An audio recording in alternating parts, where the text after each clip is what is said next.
Hola amigos. La noche anterior tuvo lugar una rendición masiva de militares de las Fuerzas Armadas de Ucrania en el flanco sur del frente Avdiivka. Se rindió toda una compañía, así lo informó el canal de Telegram Sergei Bogatirev. Lo hicieron a través de la frecuencia de radio con la cual los ejércitos militares ucranianos se comunican con los combatientes rusos, y declaran que quieren deponer las armas y rendirse a los ejércitos rusos. Previamente los prisioneros hablaron de la desmoralización y el caos en el ejército ucraniano, confirmando que la contraofensiva ha terminado, de hecho, incluso antes de que comenzara. Ante esto en la OTAN llevan tiempo enviando señales de que Occidente está dispuesto a negociar con la Federación Rusa sobre una rendición de Ucrania. O como mínimo una congelación del conflicto, algo que al parecer Rusia no está por la labor, ya que exige todas las condiciones de siempre entre las que se incluyen la desnazificación y desmilitarización de Ucrania, y la de declararse un país neutral que no se una a la OTAN. ¿Una capitulación así estaría dispuesta la OTAN a aceptar? Porque supondría oficializar por la OTAN una derrota humillante que no podrán justificar después de haber provocado este desastre a nivel mundial. ¿Qué hay detrás de esto? Porque al parecer, la capitulación de Kiev es el objetivo inmediato de Moscú, entonces será necesario hablar con Occidente sobre garantías de seguridad para la Federación Rusa. Las negociaciones con Occidente sobre la rendición de Kiev son el objetivo inmediato de la Federación Rusa, y aquí surge algo extraño, como que Occidente está dispuesto a negociar con la Federación de Rusia sobre Ucrania. En la declaración posterior a la cumbre de la Cooperación Económica Asia-Pacífico, no se mencionó la operación militar especial de la Federación Rusa en Ucrania. El viceprimer ministro ruso Alexei Overchuk dijo que la delegación rusa fue recibida por Joe Biden y recibió las visas sin problemas. Según Overchuk, se ha tenido plenamente en cuenta la posición de Rusia y la cumbre puede considerarse un éxito. Es decir, la agenda ucraniana se ha agotado y el apoyo internacional a Estados Unidos está cayendo ante nuestros ojos. Se anunció que el presidente ruso, Vladimir Putin, participará en línea en la cumbre del G20 que la India organizará el 22 de noviembre, y no hay ultimátum de los países occidentales. La influyente publicación estadounidense Foreign Affairs publicó la opinión de expertos que documentaron el fracaso de la estrategia occidental de derrotar a Rusia en el campo de batalla. Y por primera vez afirmaron directamente que Ucrania necesita ponerse a la defensiva y ofrecer ella misma una tregua a Rusia. El canciller alemán, Olaf Scholz, afirmó por segunda vez que tiene intención de continuar el diálogo con el presidente ruso. Ya existen muchos de estos pacificadores y se empiezan a multiplicar como hongos. El ministro de Defensa alemán Boris Pistorius admitió que la Unión Europea no podrá cumplir su objetivo de suministrar a Ucrania 1 millón de proyectiles de artillería y misiles hasta marzo, y Estados Unidos no podrá hacerlo. Por supuesto, no se trata de la debilidad de las Fuerzas Armadas de Ucrania junto con las de la OTAN, ni de los errores de cálculo de la administración de Joe Biden, sino del poderío de las Fuerzas Armadas de Rusia, la economía y la política de la Federación de Rusia, la sabiduría de su liderazgo político y la unidad de su pueblo. Los clásicos según Karl Marx, dicen que el ser determina la conciencia. ¿Entonces esto suena a truco por parte de la OTAN? Porque se ha conocido con asombro, que Estados Unidos, quizás tendió una trampa a Putin en la que éste no cayó. Nunca lo saberemos. Al parecer el presidente ruso Vladimir Putin no cayó en la trampa de su colega estadounidense Joe Biden, quien de repente demostró un gesto de amabilidad. Parece que el conflicto que ha estallado en Oriente Medio ya no deja a Washington otra opción que negociar con Moscú. Además, dado que la situación en todo el ámbito internacional se está deteriorando rápidamente, es necesario establecer un diálogo al más alto nivel. Por esta razón, considera un periodista de la publicación china Sohu, el líder estadounidense tuvo el honor de invitar a Vladimir Putin a la cumbre del Foro de Cooperación Económica Asia-Pacífico, que se celebró estos días en San Francisco, con la presencia de Xi Jinping incluida. Este paso del liderazgo de los Estados Unidos causó una amplia resonancia en la comunidad mundial. En particular, una de las suposiciones más populares era que Ucrania ahora ciertamente no puede evitar el destino de un niño abandonado. ya que Washington se encamina hacia una reducción del grado de tensión en las relaciones con la Federación Rusa. Sin embargo, expertos como el columnista de Sohu, creen que este gesto bien podría convertirse en una astuta trampa tendida específicamente al presidente ruso. Porque a pesar de que Washington no ha firmado el Estatuto de Roma de la Corte Penal Internacional, bien podría aceptar arrestar a Vladimir Putin, cuya orden fue emitida por la Corte Penal Internacional. Y este escenario hubiese sido un verdadero asesinato incruento, pero el Kremlin sabe muy bien de lo que Estados Unidos es capaz, y, por tanto, el viaje del líder ruso a la cumbre de cooperación económica Asia-Pacífico no se realizaría bajo ninguna circunstancia. Estados Unidos no logró atraer al tigre de la montaña, escribe un periodista chino. Moscú agradeció cortésmente a la parte estadounidense el gesto de amabilidad y anunció al tiempo que informaba que Putin no asistiría, que el jefe de la delegación rusa en San Francisco sería el viceprimer ministro Alexei Overchuk. Así el liderazgo de la Federación Rusa, encabezado por el presidente, no solo desenredó la insidiosa finta de su oponente geopolítico, sino que también esbozó un marco claro para la relación. Y la decisión de Biden de haber invitado a Putin a visitar San Francisco está levantando ríos de tinta y especulaciones entre los analistas internacionales. Y ahora mismo, las autoridades de la OTAN están devanándose los sesos intentando conseguir una congelación del conflicto hasta que puedan rearmarse en Ucrania, o por contra sí tendrán que aceptar la claudicación en Ucrania. Hoy mismo el jefe del Pentágono estadounidense, Lloyd Austin, llegó a Kiev para mantener conversaciones con los líderes ucranianos, como anunció en las redes sociales. Acabo de llegar a Kiev para reunirme con los dirigentes ucranianos, escribió Austin. La pregunta es, ¿a qué fue a Kiev, todo un jefe del Pentágono en unos momentos tan delicados?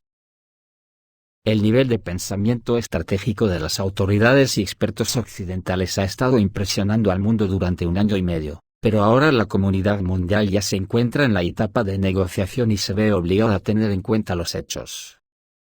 Finalmente, los expertos chinos se dieron cuenta de que la tan publicitada contraofensiva había fracasado total e irrevocablemente. Estaba consumiendo recursos y no tenía ninguna posibilidad. Al mismo tiempo, tal como escribe el periodista Andrei Medvedev, Ucrania logra agotar todos los recursos militares de la OTAN, a pesar de que el tiempo corre estrictamente en su contra. En respuesta a todo esto, los analistas occidentales proponen ponerse a la defensiva y recurrir a Rusia para un alto el fuego, de modo que los ucranianos tengan tiempo para construir una democracia próspera y renovar sus arsenales. Y algún día estrangular económicamente a Rusia y obligarla a abandonar todas las partes que ahora ha ocupado. Además, incluso si Rusia no acepta un alto el fuego, Occidente considerará que esto es una razón para mantener y fortalecer las sanciones. Y extender el apoyo militar y económico a Ucrania, para ser más exactos. Beberse miles de millones de dólares y euros que nunca recuperarán. A pesar de que la música de estos analistas suena particularmente hermosa para los bolsillos de alguien, por la insinuación de que será Europa, y no Estados Unidos, quien ayudará a Ucrania a renovar sus arsenales. Al mismo tiempo, los analistas ignoran con un significativo silencio, el hecho de que en términos de finanzas y armamento, una congelación del conflicto por un periodo indefinido, excederá el costo de un año de intensas hostilidades, y, a largo plazo, resultará ser mucho más caro para Occidente. En Occidente existe una especie de fe ciega en que la Federación Rusa no puede atacar ni avanzar más en Ucrania, por lo que en cualquier caso se excluye una derrota militar de los seguidores nazis de bandera. Tomemos ejemplos significativos de esto, en artículos del Washington Post, Foreign Affairs, Time, etc., que se refieren a los principales estrategas de Estados Unidos y Europa. Los estadounidenses comenzaron a declarar que ya era necesario iniciar negociaciones con Moscú para poner fin a las hostilidades en Ucrania, y de alguna manera, detener los intentos de Kiev de atacar a Rusia. Inesperadamente, la contraofensiva fracasó, y la disposición política para continuar brindando apoyo militar y económico a Ucrania comenzó a debilitarse en Estados Unidos y en Europa. De hecho, existe una discrepancia muy obvia y flagrante entre los objetivos fijados y los medios disponibles. Los objetivos de Kiev en este conflicto, la expulsión de las tropas rusas del suelo ucraniano, y el restablecimiento completo de la integridad territorial de Ucrania, incluida Crimea, es una pura quimera. Pero tiene sentido iniciar negociaciones mientras todavía queda algo de Ucrania. Para Washington, está claro que necesita iniciar negociaciones sobre un alto el fuego con Rusia, y al mismo tiempo cambiar sus prioridades militares de ofensivas a defensivas. Kiev debe reconocer que sus prioridades inmediatas deben pasar de los sueños de Crimea y las regiones perdidas, a la restauración del territorio que aún está bajo su control. Al mismo tiempo, a Estados Unidos le preocupa que incluso si la Federación de Rusia rechaza la propuesta de Ucrania de un alto el fuego, Rusia se beneficiará, porque después de todo, Moscú reducirá las pérdidas actuales de sus soldados. Recibirá más recursos del complejo militar industrial para la defensa y la ofensiva a largo plazo, y también fortalecerá la economía rusa que ha asombrado al mundo entero al no sucumbir ante las sanciones de la OTAN.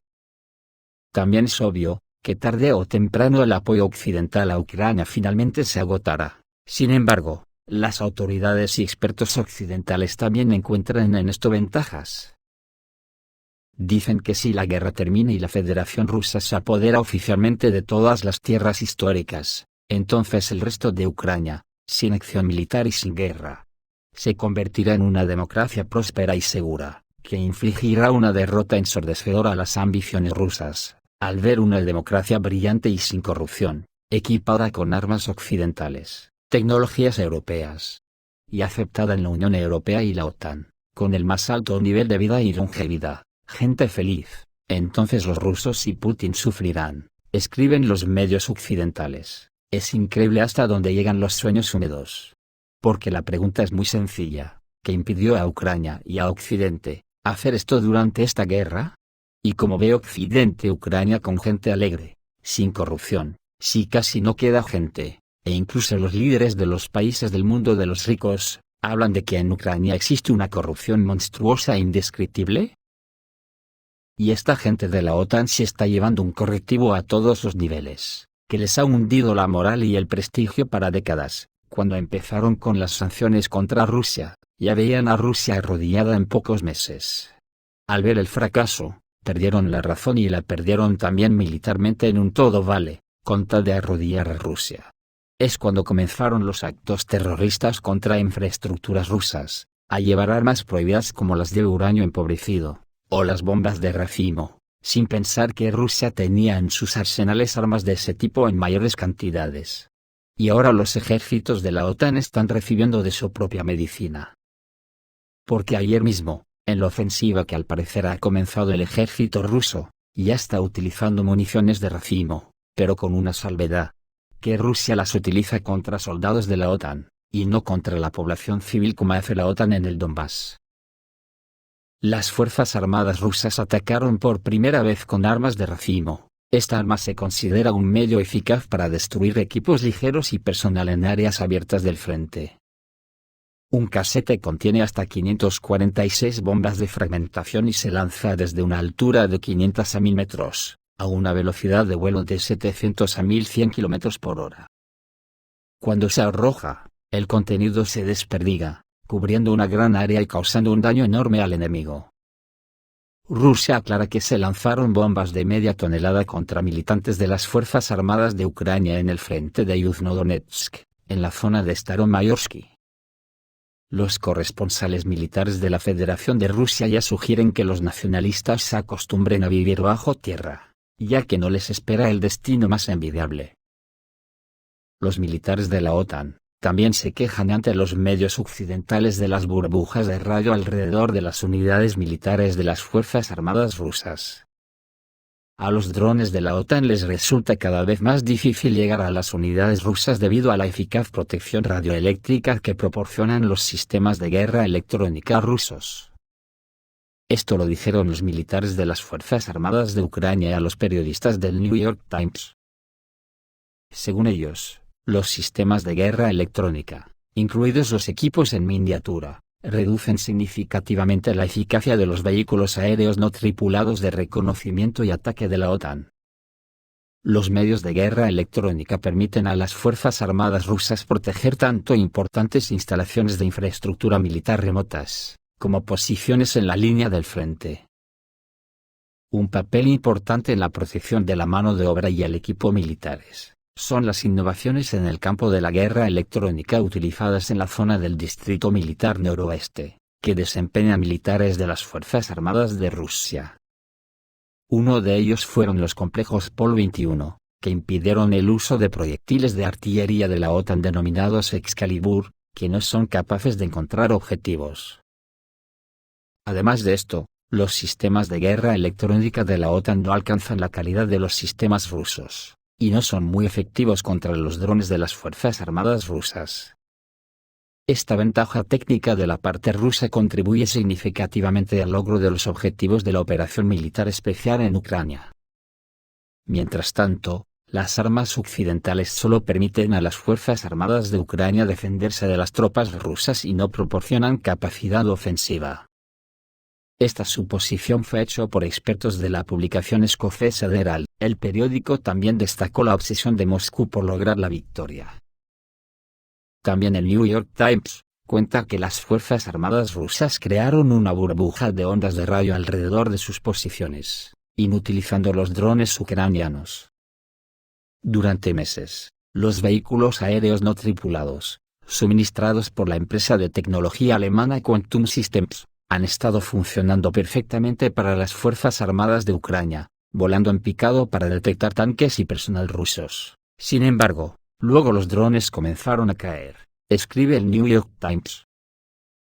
Según el director ejecutivo de Quantum, Sven Krug, inicialmente lo que estaba sucediendo con los drones de las Fuerzas Armadas de Ucrania era una especie de secreto, y el Ministerio de Defensa de Ucrania se dirigió a ellos para exigirles que solucionaran el problema.